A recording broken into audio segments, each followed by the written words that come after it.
nothing.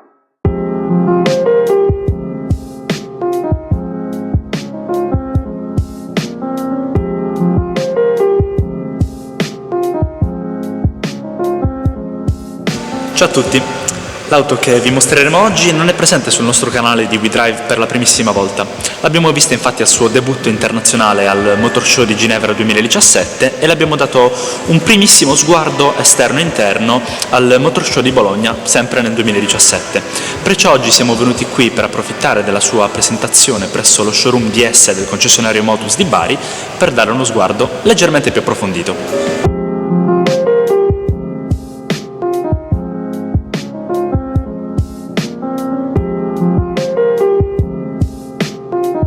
La DS7 Crossback è un SUV che si differenzia nettamente dagli altri modelli precedenti del marchio Luxury francese. Esteticamente sul frontale si nota subito il fanale LED DS LED Vision con questi tre elementi, questi tre punti LED che durante l'accensione fanno quasi una danza e questa danza li fa sembrare quasi dei diamanti. Sul frontale, nella parte centrale, c'è questa griglia in nero lucido circondata da una cornice esagonale. Al centro campeggia in grande il logo DS in cui è perfettamente integrata, quasi non si vede, la telecamera anteriore per le manovre, e qui in alto un logo con un numero 1 perché questa è un'edizione speciale, si chiama La Première. Riferimenti a questa versione speciale li troviamo tutto intorno alla macchina perché vediamo come da questo lato c'è un piccolo badge che richiama appunto questo allestimento in questa edizione speciale, e anche nei cerchi da 20 pollici bicolore perché c'è il nero e delle fasce anche in color rubino che poi verrà preso anche all'interno. Tutto intorno vediamo innanzitutto gli specchietti neri perfettamente integrati. Se saliamo con lo sguardo c'è una cornice in alluminio che corre per tutta quanta la zona dei finestrini, vetri oscurati dietro, e con questa linea molto filante e questa nervatura ci si collega al posteriore dove la prima cosa che si nota è il logo DS integrato nella cornice dei fanali ovviamente anche nel posteriore LED.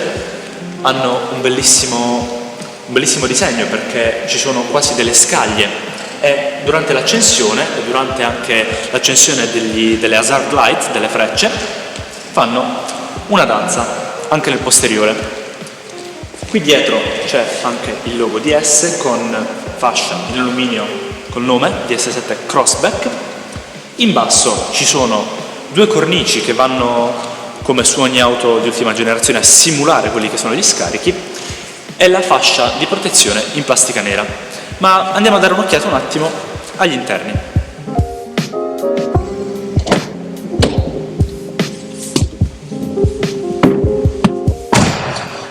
Ok, primo impatto, prime impressioni degli interni della nuovissima DS7 Crossback, veramente positivo perché il lusso e l'eleganza che si trovano nella parte esterna dell'auto continuano in gran classe anche all'interno. Questi sedili in pelle con delle impunture, delle cuciture elegantissime e con questa colorazione che ripercorre anche la zona della plancia e della console centrale in pelle color rubino come dettagli dell'esterno, come vi ho detto poco fa, è stupenda. Il volante delle giuste dimensioni con fondo piatto, pulsanti, con un pulsante particolare che è ripreso anche qui al centro per il controllo dello schermo dell'infotainment, con questa fantasia a scaglie che è ripresa in più punti all'interno dell'automobile, perché questa fantasia la possiamo trovare anche qui al centro per la zona del controllo di finestrini e chiusura centralizzata, e anche per i pulsanti a sfioramento, quindi touch, dello schermo dell'infotainment che è un touchscreen da 12 pollici. Più in alto c'è il pulsante per l'accensione e qui, questa piccola zona, quando la macchina è accesa, farà aprire un cronografo BRM. Dietro il volante ci sono i pedal in alluminio per controllare il cambio insieme a questa parte nella console centrale, il cambio automatico 8 rapporti, e ancora oltre, davanti ai miei occhi, trovo un grande cockpit virtuale nel quale saranno date tutte quante le informazioni riguardanti velocità, consumi, trip, navigazione e anche i giri del motore.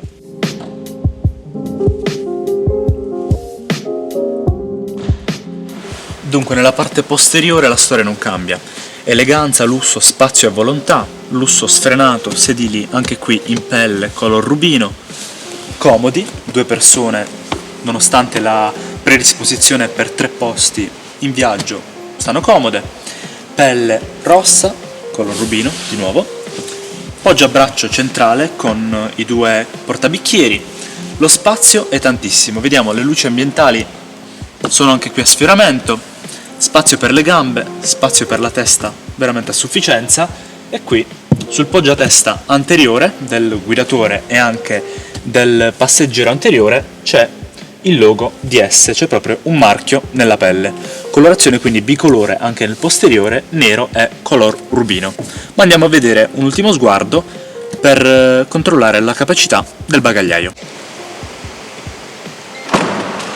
Bene, non stavo calciando la macchina, povera DS7 Crossback, stavo aprendo il bagagliaio con il movimento del piede perché è una caratteristica molto utile di tutti quanti i crossover, i SUV di ultima generazione e anche monovolume, per chi sta trasportando magari le buste della spesa. Quindi ci si apre un mondo, questo grande bagagliaio da 555 litri, con un piccolo doppiofondo e ganci ovunque, è dotato anche di chiusura elettrica. Vediamo quindi il posteriore molto curvo, molto slanciato verso il basso, torna in posizione, e la DS7 con il logo sotto il fanale posteriore destro torna chiusa. Dunque è un SUV molto promettente perché può dar battaglia di sicuro a SUV fuoristrada di marchi più blasonati. DS7 è relativamente nuova in questo ambito e speriamo che quest'auto abbia molto successo nei mesi a venire. Speriamo inoltre di farne una videoprova su strada, magari un test drive. Per ora, se vi è piaciuto questo video, questo primo impatto, queste prime impressioni con la DS7 Crossback, lasciateci un like e condividete questo video, lasciate sotto i commenti con le vostre impressioni riguardo la DS7 Crossback e non dimenticate soprattutto di iscrivervi al nostro canale di WeDrive per tutti quanti i video che verranno.